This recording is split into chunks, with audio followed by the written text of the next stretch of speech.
Welcome to the channel. Please consider subscribing so that you get notified of new videos when we post. Give this video a thumbs up to just motivate us to continue making videos. Were you also affected by the Standard Bank double billing glitch? Leave a comment in the comments section below.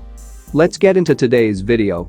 Standard Bank has reimbursed its clients who were double billed after the bank experienced a technical glitch.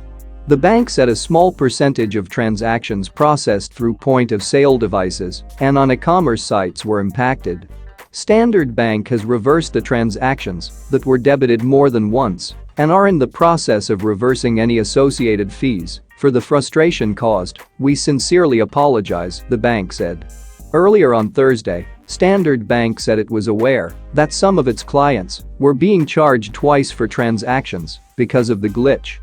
Following complaints on social media on Thursday, the bank said that some Standard Bank customers have had transactions on their check card purchases deducted more than once. We are aware of the issue and are working tirelessly to rectify the matter. Standard Bank did not say how many clients were affected.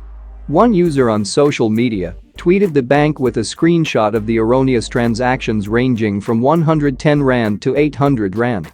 Another said 3,000 Rand disappeared from his account. In September last year, Nedbank also had a nationwide system error which saw transaction amounts being deducted twice. Although clients from FNB, Standard Bank and other banks were affected, the majority of the people affected were Capitec account holders, Nedbank said at the time.